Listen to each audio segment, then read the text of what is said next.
Pessoal, olhem para cá agora. Agora nós vamos falar de um momento triste que a gente está vivendo no nosso país. Que é o que, gente? É a improbidade administrativa.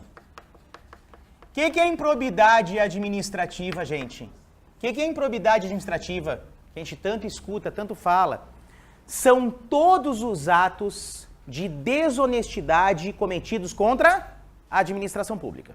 Isso é improbidade administrativa. São todos os atos de desonestidade cometidos contra a administração pública. O que diz a Constituição? Diz que as pessoas que incorrerem em atos de improbidade contra a administração pública poderão sofrer 3 punições, 3 sanções diferentes. Além disso, diz a Constituição, que as pessoas poderão sofrer uma medida restritiva de quê, pessoal? De direitos.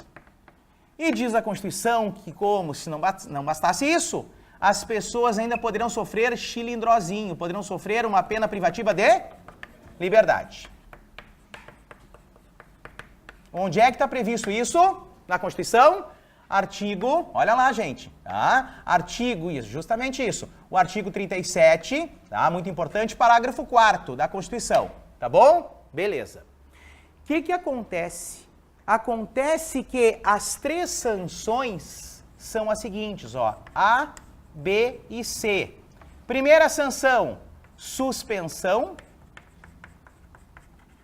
dos direitos políticos. Então te liga, gente, no termo, ó, não é cassação, não é anulação, tá? Não é uma punição permanente, é uma punição temporária. Suspensão dos direitos políticos. Por um determinado lapso temporal, por um determinado período de tempo, as pessoas não poderão realizar os atos normais da vida civil, como votar, ser votado, tomar posse em cargo público. E por mais que a Constituição não diga, a lei de improbidade diz que essa suspensão vai de 3 a 10 anos. Tranquilo? Beleza. Uma outra sanção, uma outra punição que nós temos também é a perda da função. Mas nem todas as pessoas que prestam serviço público possuem função pública. Então é perda de 4 contingências diferentes. As pessoas poderão perder a função pública, o cargo público, o emprego público e até o mandato. Tá? Mandato. O objetivo inicial da lei de improbidade administrativa era fazer com que os políticos também pudessem ser punidos. Nos últimos anos, mais de uma década, o Supremo Tribunal Federal entendeu que os políticos devem responder pelas suas próprias leis de responsabilidade e não pela lei de improbidade, infelizmente, tá bom? E depois, uma outra punição que nós tivemos, muito conhecida, foi de uma ex-colega nossa, uma baita advogada, mas do mal, Jordina de Freitas, ex-procuradora-chefe do INSS, ela foi punida e ela teve que realizar o ressarcimento ao erário. Devolução aos cofres públicos daquilo que foi apropriado ilicitamente. Ressarcimento ao erário. Tranquilo? Essas são as sanções. Depois, nós tivemos aquele juiz aposentado do Tribunal do Trabalho em São Paulo, Lalau, se lembram? Ele sofreu uma medida restritiva de direitos, que é chamada de indisponibilidade de bens. O que é indisponibilidade de bens? Quando se tem praticamente convicção que uma pessoa possa ter se apropriado ilicitamente de patrimônio público, o Departamento Jurídico do órgão público ou o MP ingressam com uma ação judicial para tornar indisponíveis um determinado quantitativo de bens da pessoa. Estou desconfiado que ele meteu a mão em 20 milhões de reais. Vou pegar 20 milhões de reais de patrimônio dele e vou bloquear. Quando se apura e se descobre que a pessoa realmente cometeu esse ato, se confisca, se retira esses bens dela. Agora, se for comprovado, muito pelo contrário, que ela não tem culpa, se libera esses bens e prepara para indenizar danos morais. Tranquilo? Depois, no finalzinho ali na Constituição, diz que as pessoas, na medida da sua culpabilidade e responsabilidade, poderão sofrer pena privativa de liberdade. Poderão ser presas, tá? Quem foi o mentor intelectual, quem é que bolou a estratégia da improbidade, quem é que executou, quem é que participou, quem é que auxiliou, cada um na medida da sua culpabilidade e responsabilidade. Tranquilo? Depois, o que nós temos aqui? Nós temos que saber quais são as espécies de improbidade administrativa, tá? Nós temos que saber quais são as espécies de improbidade administrativa. E nós temos 3 espécies diferenciadas. Nós temos uma que é grave, nós temos uma outra que é média, intermediária, e nós temos uma outra que é leve. Tá bom? Qual é a espécie de improbidade administrativa que é grave, gente? Qual é a espécie de improbidade administrativa que é grave? É o enriquecimento ilícito. Viu como vocês sabem? Enriquecimento ilícito. O que é isso? São todas condutas que a pessoa realizará para retirar patrimônio público e transferir ilicitamente para o seu patrimônio privado. Tranquilo? Essa é grave, tá? Muito grave. Tanto é que se a pessoa que pegar a suspensão dos direitos políticos, a suspensão dos direitos políticos chega de 8 a 10 anos. É violenta a coisa aqui, tá bom? Depois, aquela que é intermediária, é dos atos de improbidade administrativa que causam, quem é que sabe? Prejuízo a quem, gente? Ao erário, aos cofres públicos. Aqui tu não vai meter a mão e transferir para o teu patrimônio. Aqui tu vai fazer a administração pública gastar muito mais que ela precisa para proteger alguém, para liberar dinheiro para alguém. Tipo, fazer a administração pública gastar mais dinheiro numa licitação para justamente querer beneficiar um terceiro que tu gosta, que tu estime e assim por diante, tá? Aqui a suspensão dos direitos políticos, ela vai de 5 a 8 anos. E depois, outra matéria que foi pedida tanto na lei de improbidade quanto no programa geral de vocês, é aqui a terceira, é a leve. É dos atos de improbidade administrativa que violam, que desrespeitam os princípios da administração pública. Os princípios da administração pública. E aqui, ó, a suspensão dos direitos políticos vai de 3 a 5 anos.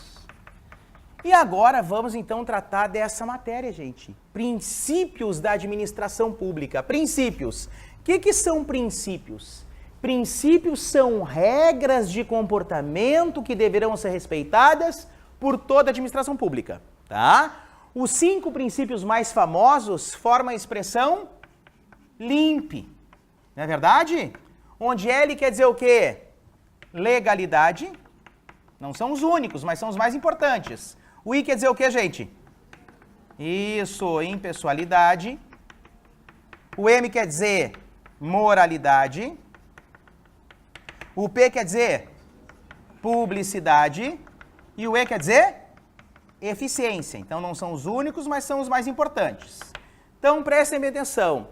Legalidade quer dizer que a administração pública só pode fazer tudo aquilo que a lei permite. Tudo aquilo que a lei permite. Daí nós temos um exemplo. Chega um chefe de um servidor público estadual do Rio Grande do Sul e diz assim: servidor, na semana seguinte tu não vai fazer 40 horas semanais, tu não vai trabalhar 8 horas por dia de segunda a sexta, tu vai fazer 80. Como assim vai fazer 80? Tá louco? Vai fazer 80. Por quê? Porque a gente tem que colocar todo o serviço em dia. Mas eu não quero fazer, não interessa se tu quer, diz o chefe. Tu vai fazer. Existe motivo de necessidade imperiosa. O que tu vai dizer pro chefe? Me desculpa, eu não vou fazer em nome do princípio da legalidade. Por quê? Porque o meu estatuto, a Lei Complementar 10.098/94, legalidade, diz que servidor público civil no estado do Rio Grande do Sul poderá fazer no máximo 25% de horas extraordinárias. Então, se a pessoa tem 8 horas, ela só pode fazer 2 horas a mais e não 16, não 8 horas a mais. Entenderam isso? Princípio da legalidade. Depois, impessoalidade. Pergunta de prova. Pelo princípio da impessoalidade, a administração pública pode realizar um ato administrativo para uma única só pessoa? Sim ou não? Claro que sim. Tá? Claro que sim. Como assim? Tenta imaginar o seguinte, todos vocês aqui são colegas servidores públicos. Um de vocês se irritou e deu um soco na cara do chefe. Todos vocês vão sofrer processo administrativo ou só um vai sofrer? Só um vai sofrer. A administração pública não está pessoalizando uma conduta? Sim ou não? Sim ou não, gente? Mas ela está desrespeitando as demais pessoas? Claro que não. Todos vocês fazem concurso público, que é o mais difícil do Brasil, os dois mais difíceis disparados. Procurador da República e Procurador do Trabalho. Chega a sobrar vagas, tá? Tamanha dificuldade do concurso. O que é o normal para ser aprovado ali? Está estudando de 3 a 6 anos, 12 horas por dia e fazer mais vários cursos, tá? E rezar antes de dormir, tá bom? Esse é o normal, tranquilo? Tá? O que acontece? Acontece que todos vocês são aprovados e o MPU, o MPT diz o seguinte, na semana que vem, só vou chamar o primeiro colocado. Esse ato de nomeação, de publicação do nome da pessoa no Diário Oficial, está sendo subjetivado, está sendo pessoalizado e personalizado? Sim.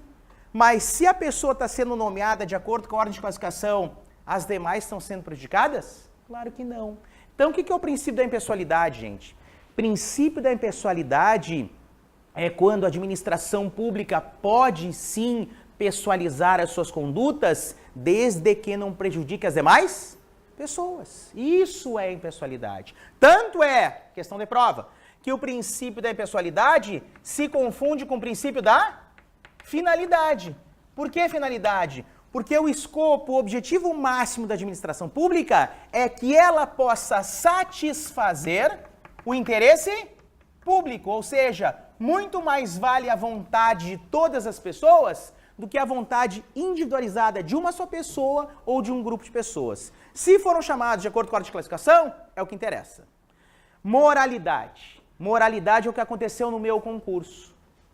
Foi o que aconteceu no meu concurso. Eu fui aprovado em 2003 como advogado público e na prova, no turno da manhã, durante 4 horas, depois de 1h30 de prova, chegaram 2 diretoras da banca examinadora e disseram o seguinte, pessoal, a gente está aqui para suspender temporariamente a prova de vocês, a gente vai retomar depois, mas para comunicar, infelizmente, que aconteceu um equívoco, a gente está reparando esse equívoco. O que foi? Né, que das 40 questões de direito, nós estamos anulando ex officio 4. Eu nunca vi na minha vida, durante uma prova de concurso, ser anulada a questão. Nunca tinha visto isso na minha vida. Por quê, hein?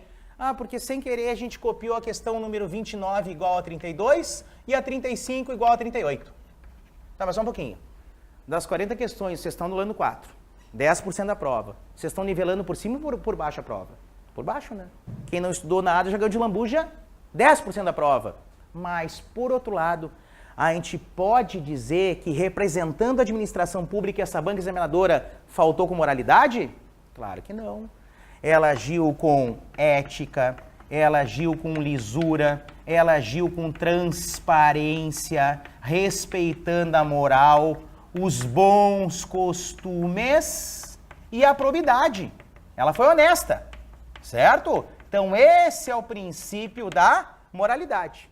Mesma coisa num concurso, se chega, por exemplo, um fiscal de prova e diz o seguinte, gente, agora que eu fui ver, eu tinha 3 envelopes lacrados para distribuir para vocês, as provas, e um está devassado, um está aberto. Então eu quero que 2 de vocês me acompanhem até a organização da banca, para que a gente possa justamente trocar esse envelope por outro e lacrar esse que está aberto. Beleza? Maravilha.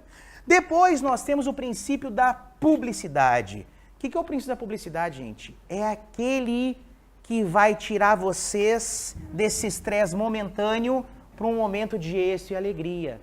Como é que vocês ficarão sabendo que vocês foram aprovados, gente, na prova da OAB? Como, gente? Como isso? Porque vai ser publicado o quê? O nome de vocês com a inscrição. É ou não é?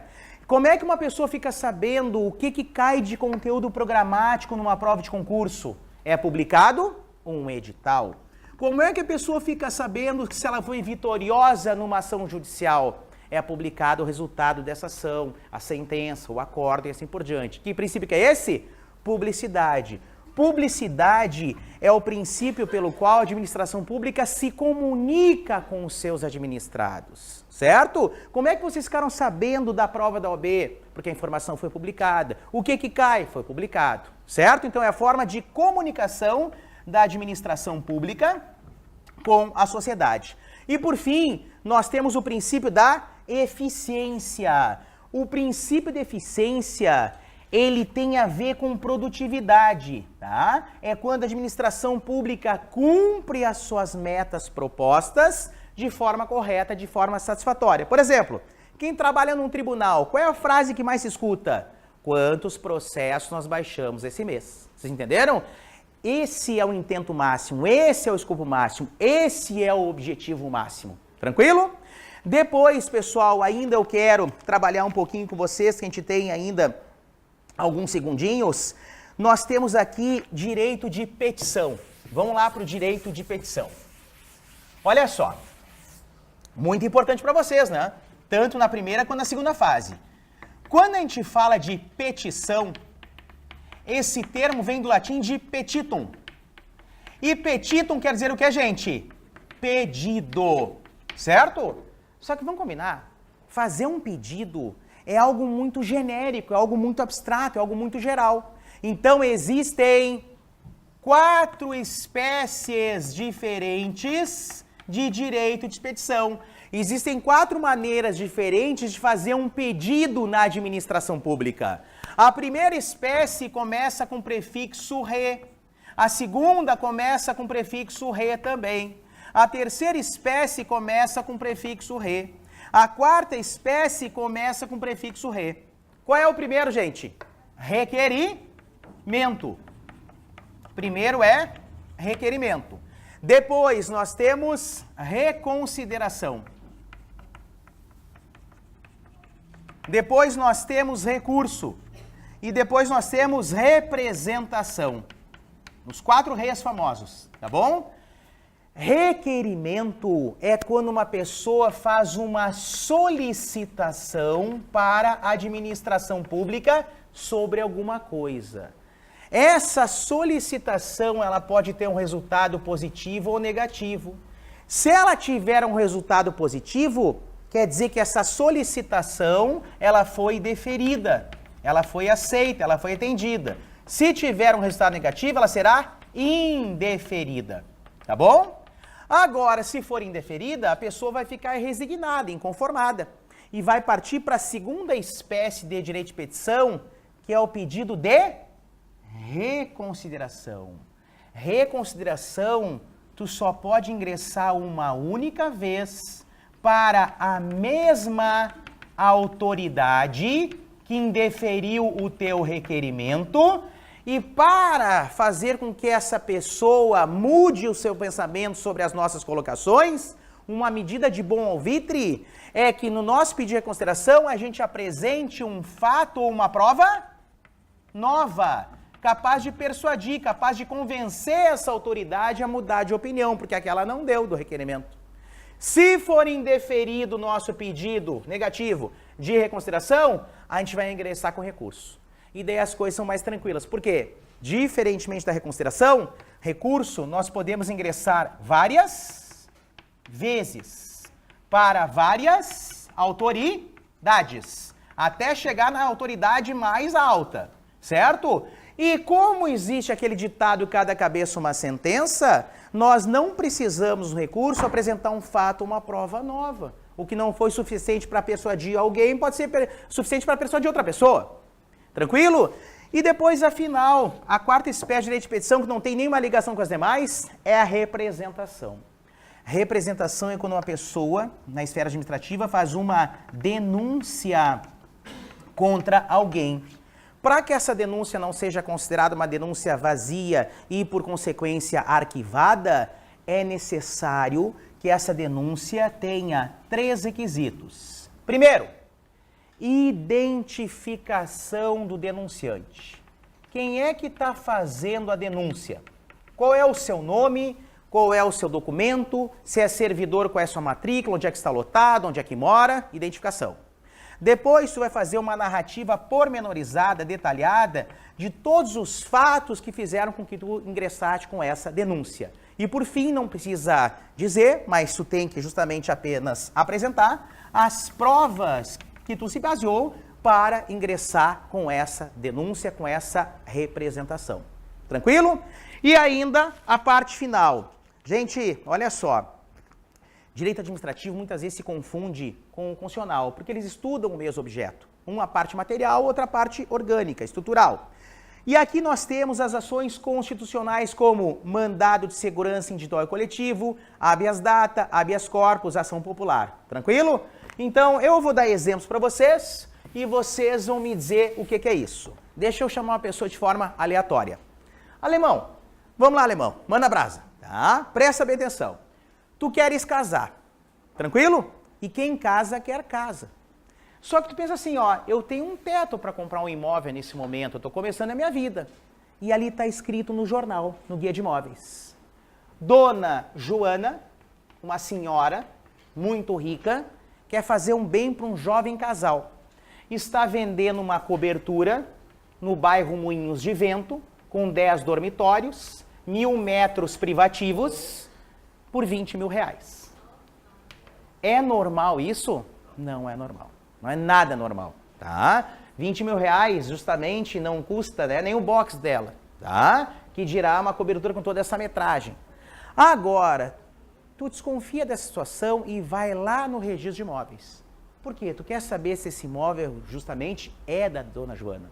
Tu quer saber se tem algum problema. Então tu vai pedir todos os registros, os documentos, tranquilo? Quando tu chega no registro de imóveis, o oficial diz o seguinte para ti. Sério, alemão?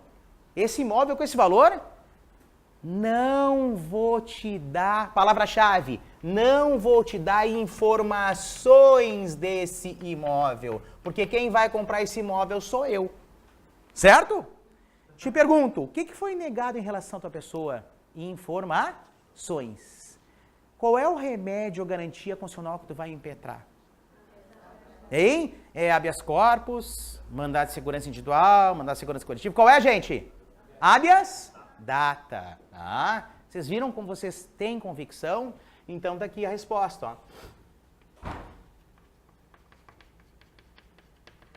Novamente, que bom que a prova não é hoje. Tá? O remédio que se ingressa não é habeas data. Vocês entenderam? Porque tu ingressa com habeas data quando tu quer saber informações pessoais. Tu quer saber informações de terceiro, então tu vai ingressar com mandado de segurança individual. Porque tu tem direito líquido e certo de saber essa informação. Entendeu, alemãozinho? Tranquilo? Tá? São detalhes como esse que vocês têm que filtrar. Calma. Olha bem, lê o enunciado, presta atenção que vai dar certo. Outra situação para vocês.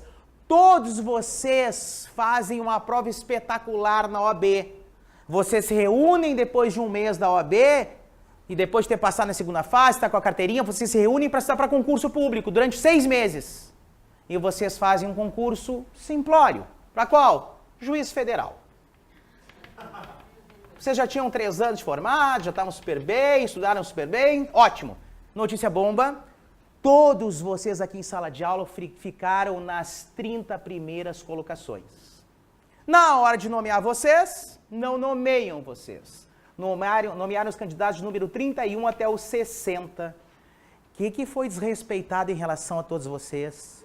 O direito líquido é certo de serem nomeados com prioridade sobre todos os demais eventuais candidatos que ficaram classificados numa colocação posterior à de vocês.